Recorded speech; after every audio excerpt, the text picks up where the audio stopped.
Plus. बच्चों, in our previous video हमने पढ़ा था the comparison of a prokaryotic and a eukaryotic cell. In this video, we will discuss about the cell organelles. सबसे पहली बात तो सेल ऑर्गेनल्स क्या है और इनका फॉर्मेशन क्यों हुआ, ठीक है, ये हम डिस्कस करते हैं.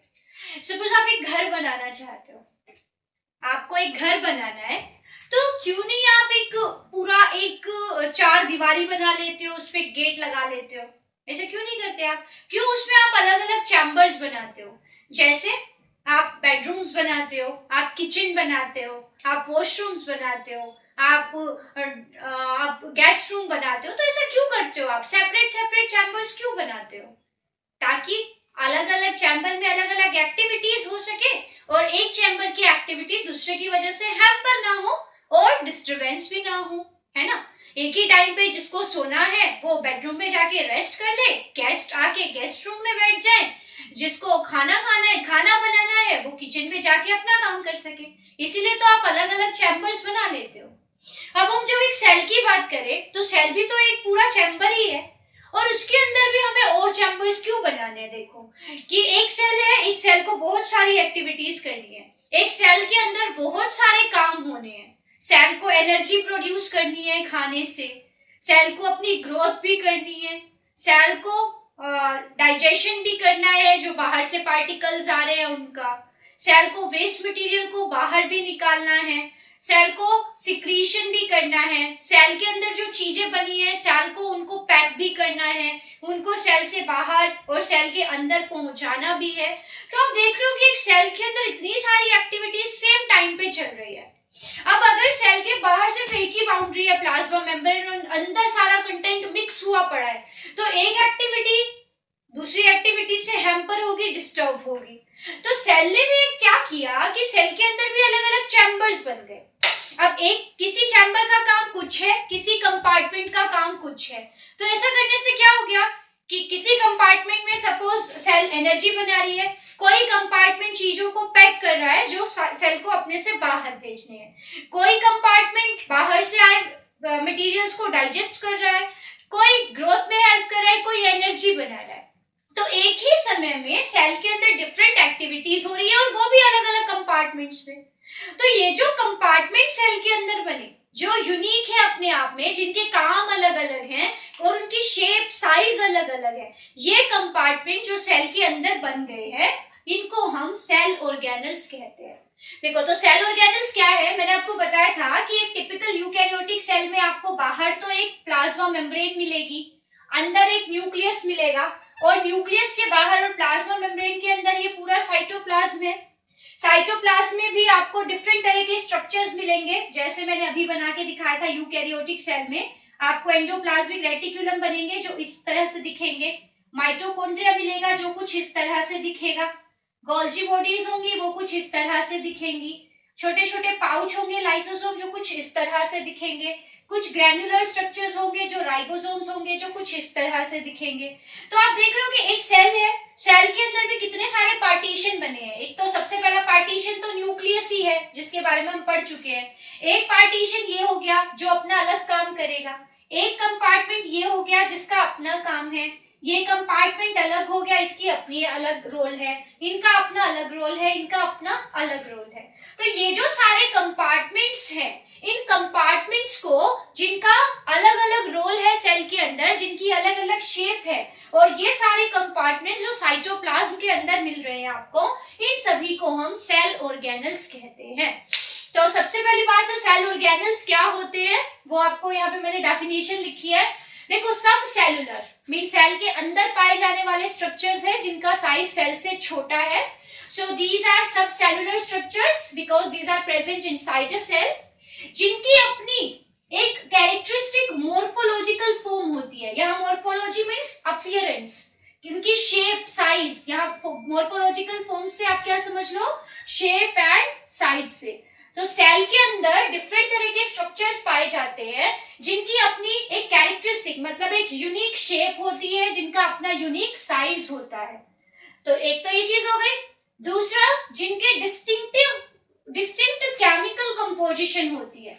अब देखो जिस तरह की एक्टिविटी उस कंपार्टमेंट को करनी है तो उसी तरह के केमिकल्स एंजाइम्स उसके अंदर मिलेंगे, तो उनके अंदर जो केमिकल्स हैं वो भी अलग अलग टाइप के मिलेंगे और जिनका अपना डेफिनेट फंक्शन होता है। जैसे माइटोकॉन्ड्रिया है, यहाँ पे ये जो स्ट्रक्चर मैंने बनाया इसका काम है टू प्रोड्यूस एनर्जी, तो इसका काम अपना अलग रोल है कि ये एनर्जी प्रोड्यूस करेगा सेल के अंदर। अच्छा, ये जो एंडोप्लाज्मिक रेटिकुलम मैंने बनाया ये चीजों को ट्रांसपोर्ट करने में हेल्प करेगा, प्रोटीन बनाने में हेल्प करेगा, लिपिड्स बनाने में हेल्प करेगा। ये जो स्ट्रक्चर मैंने बनाया लाइसोसोम, इनका काम है डाइजेशन में ये अपना रोल प्ले करेंगे, एक्सक्रीशन में अपना रोल प्ले करेंगे। ये जो राइबोसोम्स मैंने बनाए इनका काम है सेल में प्रोटीन बनाने का। तो आप देख रहे हो कि सबकी शेप अलग अलग है, सबका साइज अलग अलग है और सबकी एक्टिविटीज अलग है।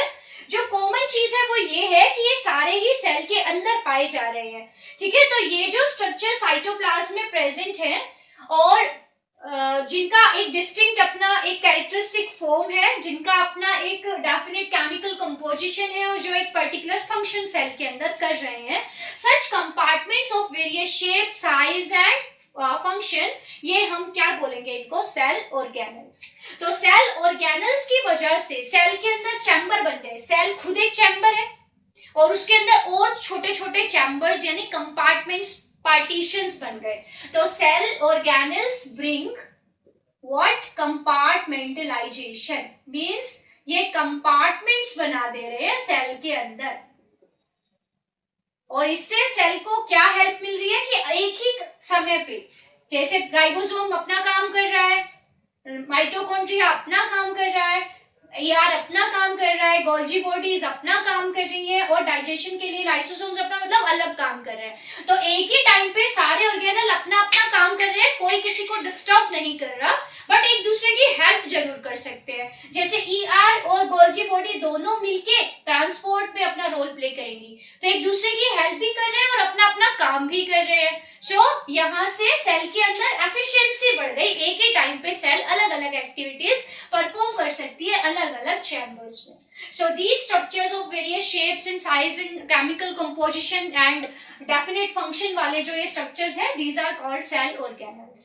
अब जो next हमारा जो इसके बारे में cell organelle का discussion है वो है कि किसी organelle के बाहर तो एक कवरिंग है, कवरिंग होगी, मींस जैसे कोई भी कंपार्टमेंट बनाएंगे तो उसके बाहर एक कवरिंग होगी, वैसे ही जो सेल मेम्ब्रेन्स हैं या कवरिंग्स हैं इनके बाहर जो ऑर्गेनल्स हैं उनके बाहर भी क्या होगी, कवरिंग्स होंगी।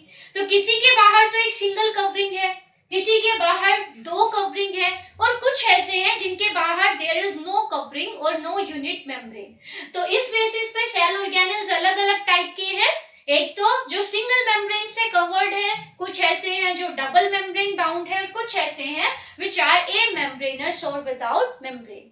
तो उनके एग्जांपल आपको याद करने हैं, तो यहाँ पे मैं आपके लिए एक टेबल बना देती हूँ जिससे आपको पता लग जाएगा। तो देखिए यहाँ पे मैं लिख रही हूँ सेल ऑर्गेनल्स। आपको आज के लिए देखो मैं छोटा सा चीज आपको बता रही हूँ कि सेल ऑर्गेनल्स कौन कितनी मेम्ब्रेन से बाउंड है और उनके नाम और उनकी स्पेलिंग्स अच्छे से याद कर लेना आप आज के लिए। तो सेल ऑर्गेनल्स मैंने आपको बताया एक ऐसे हैं जो सिंगल मेम्ब्रेन बाउंड है, जिनके बाहर एक सिंगल कवरिंग है। तो some cell organelles are single membrane bound, means which are surrounded by a single membrane. कुछ ऐसे हैं जो डबल मेम्ब्रेन बाउंड है,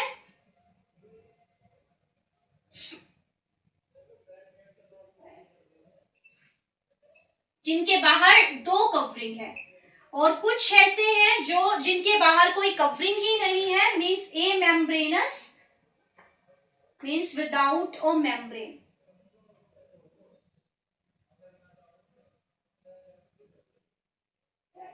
ठीक है, अब इनके नाम और स्पेलिंग अच्छे से आपको लर्न करनी है।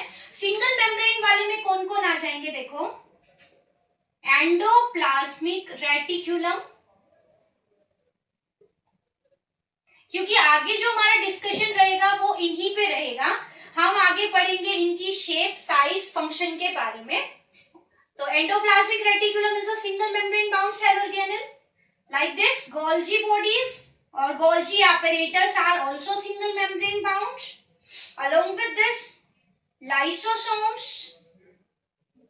वैक्यूल्स,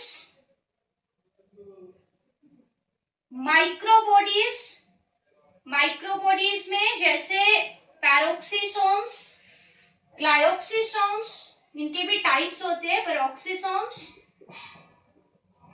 ग्लायोक्सीसोम्स, ये सब माइक्रोबॉडीज है। तो ये जो स्ट्रक्चर्स मैंने आपको बताए, endoplasmic reticulum, Golgi bodies, lysosomes, vacuoles, microbodies, ये सारे ऐसे स्ट्रक्चर है जिनके बाहर there is a single covering, so these are single membrane bound structures. अब हम बात करें डबल मेम्ब्रेन बाउंड स्ट्रक्चर्स की, जिनके बाहर दो मेम्ब्रेन्स हैं, इसमें कौन आएंगे आपके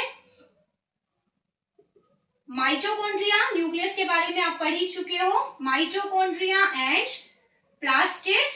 Plastids are of three types, leucoplast, chloroplast and chromoplast. यहाँ पे मैं लिख देती हूँ, leucoplast, chromoplast and chloroplast. So ये ऐसे स्ट्रक्चर्स हैं जिनके बाहर there are two couplings, so these are double membrane bound structures. amembranous और विदाउट मेम्ब्रेन में कौन आएगा, जिनके बाहर कवरिंग नहीं है, और ऐसे दो स्ट्रक्चर्स हैं, एक तो है राइबोसोम्स और दूसरे हैं सेंट्रोसोम।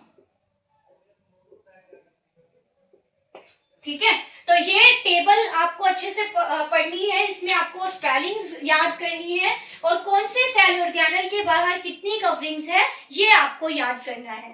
अब आगे के वीडियोस में हम क्या पढ़ेंगे, हम one by one in structures को उठाएंगे, इनकी डायग्राम, इनके फंक्शंस, इनकी लोकेशंस, वो सब हमें अगले अपने वीडियोस में पढ़नी है। तब तक के लिए आपको इतना छोटा सा काम करना है। Thank you, have a nice day.